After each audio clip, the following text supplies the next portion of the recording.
The second largest car maker in the country is Tata Motors, and today Tata Motors has launched a slew of commercial vehicles to boost their pipeline. What's in the pipeline? My colleague Shrishti Sharma had a chance to speak about it with Girish Wagh, who's the executive director at Tata Motors. Listen in. I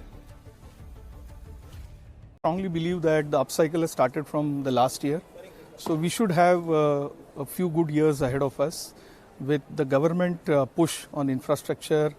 There's a lot of push, Gati Shakti and a lot of infrastructure projects. So that should help.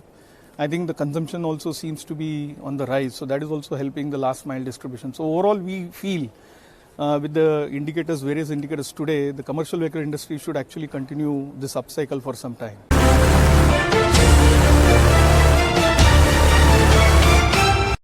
Hello everyone, today in this video we will talk about how Tata Motors became the second largest truck manufacturer in the world. Tata Motors has a comprehensive history that covers the wide range of cars, buses, trucks and defense vehicles. They are recognized as the leading automobile manufacturers in the world today. Tata Motors export their buses and trucks to 46 countries around the globe.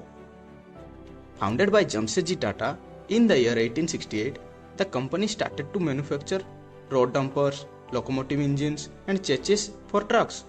In 1954, Tata had a joint venture with German company named Daimler to manufacture Mercedes-Benz trucks in India. This was the time that the company launched its first commercial vehicle. Tata established its first mobility firm known as Tata Engineering and Locomotives Company, popularly known as Telco, in a collaboration with Daimler-Benz AG. The joint venture helped them to produce more than thousands of trucks in 1960. This venture comes to an end in 1969. Then in 1991, the company entered into a joint venture with Nitol Motors to set up its first assembly line outside India. In the following years, the company grew its assembly operations in different countries like Bangladesh, South Africa and Nigeria. Now let us see how Tata Motors trucks became a global hit amongst the consumers. Tata began to establish its assembly line across 20 countries.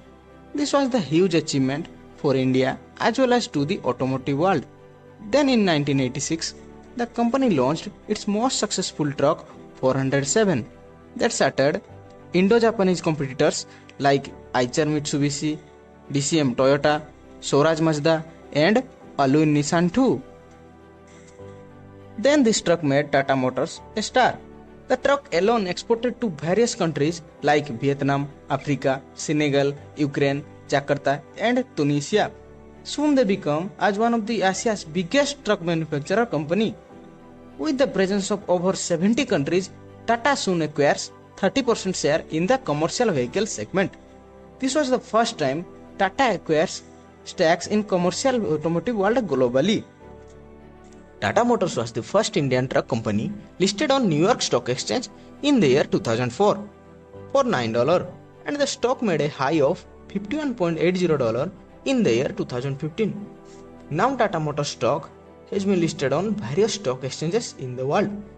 The company also acquires South Korean truck manufacturer firm Daewoo in this year. Together the company achieved greatest milestone in truck sales, beating Japanese Chinese brand and became the second most truck manufacturer in South Korea along with South Africa, the SAARC nations and the Middle East. Tata Motors joins hands with Brazil-based Marco Polo SA and launched the Tata Marco Polo bus in the following year. The company also established its first national sale company in Thailand, which marks the global recognition in the commercial vehicles world. Tata Motors acquires Spanish bus and coach manufacturer Hispano Carrocera in the year 2009. This started the Star Bus and the global range of buses manufactured by this new joint venture. Then in 2011, Tata Motors Indonesia was finally set up as a fully owned subsidiary of Tata Motors. The company produced a lot of successful trucks in the following year. In 2012, the company laid foundation to produce next generation platforms for heavy trucks. Tata Prima became the biggest commercial vehicle hit after Tata 407. In 2014, Tata changed its trucks manufacture line and developed more powerful trucks, which produces more power and torque. This series of machinery includes the new Tata Ultra, Tata Signa, and the Tata long platform trucks in the international markets. Tata Motors acquires about 73% shares in the sales of trucks and buses. It is the second largest truck manufacturer company in the world. Tata Motors have vehicle assembly operations in India, United Kingdom, Indonesia, Bangladesh, South Korea, Spain and Thailand, and Africa. This brings me to the conclusion part of the video. After being analyzed the aforesaid facts, we can conclude that Tata Motors achieved significant growth in this segment of commercial vehicles. All these things have been possible because of joint ventures which have been established by Tata. However, also the quality of vehicles has a significant part in the growth of Tata Motors. Thank you so much everyone for giving us your valuable time and watching the video till the end.